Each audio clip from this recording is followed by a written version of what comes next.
Okay, let's do the thing. So over the weekend, I put together a special base, mixed up some green stuff, slapped it onto a base, drew some lines here and there to vaguely make it look cobblestoney, added a little more texture, some bumps, and then the final piece, just threw a skull on there. Give it some back alley Mordheim kind of vibes. And I did all of that for this very special goblin. Introducing Bogden. See, for Dungeon Fest this year, which is happening on August 1st and 2nd in Calgary, we had some new artwork done up by a local tattoo artist, and she absolutely killed it. I'll leave her Instagram link in the description below. And then, from that concept art, we had Joe, Mageworks. Again, I'll leave his info down below. He sculpted up this kick-ass little gobbo for us. Bogden.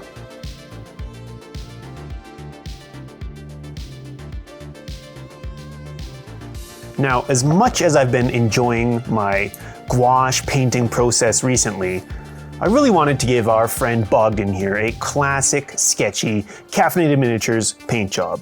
And so I've given them some underpainting with dark magenta, which is really quite transparent, and so it ends up being very dark over top of a black priming, and then plum over top, just to give us a colorful zenithal. And now it's time to make Bogden here green.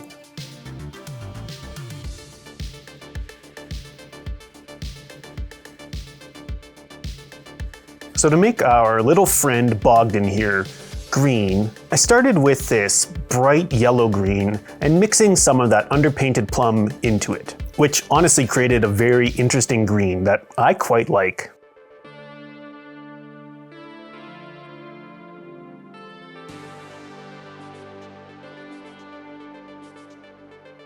My plan initially was to just work up to this pure bright yellow-green, but with the color that I had on the palette that I really enjoyed, I instead just reached for the golden yellow and started mixing that in more and more to kind of create this nice, vibrant green.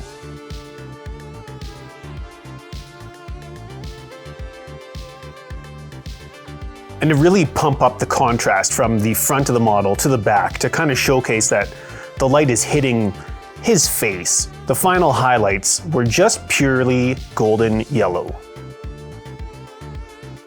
Because that yellow is very transparent and we're really only hitting very small spots, the whole skin still reads as a vibrant green rather than yellow.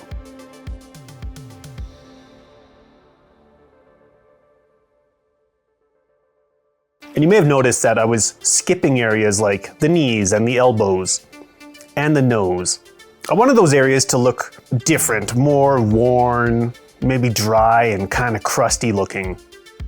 And so I took that mix that's on the palette and made a more yellow mix, and then mixed in some pale yellow to desaturate it more. And at this point, because I'd been using nothing but Pro Acryl, I decided to just continue using nothing but these Monument Hobbies Pro Acryl paints. Sometimes I like to impose artificial constraints on a project. I just find that that breeds a little more creativity sometimes.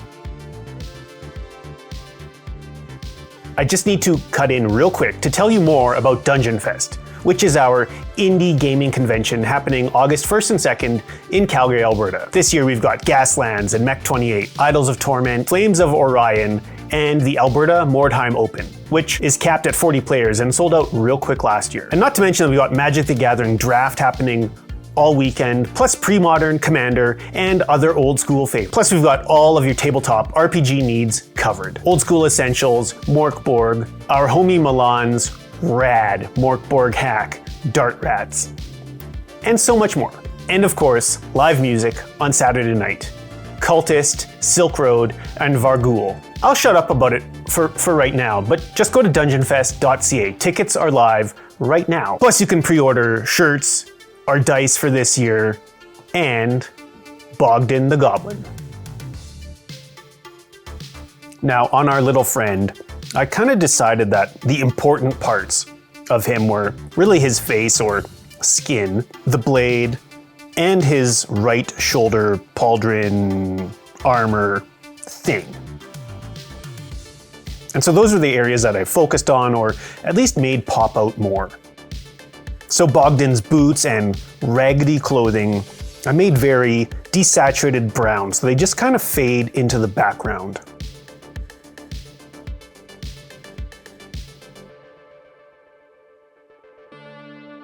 And this year, Dungeon Fest's color is like a really hot pink magenta. And while I didn't have that to work with, I kind of leaned into that for the wrist wraps and ankle wraps. Just adding some pale yellow into our plum to make the wrist wraps a desaturated but bright purple. And my scratchy, sketchy, kind of steel colored NMM is always done with bright neutral gray and neutral gray. So I just start with some sketchy strokes of neutral gray, then a 50-50 mix of neutral gray and bright neutral gray, and then move on to bright neutral gray purely.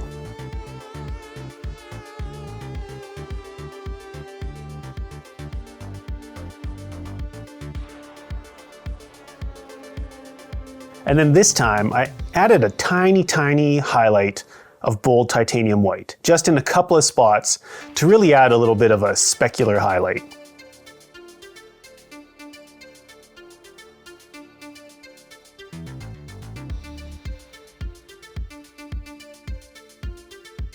Add some yellow, black pupils and little white dots to the eyes, and we can move on to his base.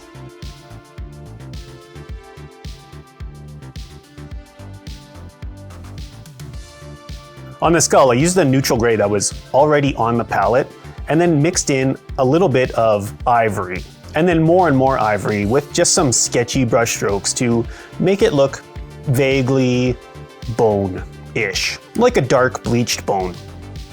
Similarly with that cobblestone, I mixed that plum into the neutral gray, then a couple of quick sketchy highlights, just adding in more and more of the bright neutral gray. Just a couple of layers to give it a little bit of interest without taking away from the points that I'd picked out earlier. And with that, we've got a finished little fella.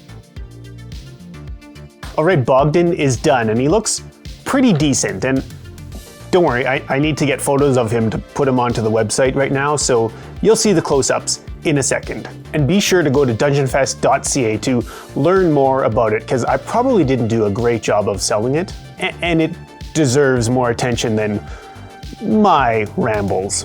And go check out both the artists that did the concept work for Bogden and this sculpting, because they both did awesome jobs. And again, you can get your own at dungeonfest.ca. Most importantly though, thank you so much for watching. You are awesome. And I'll probably see you tomorrow.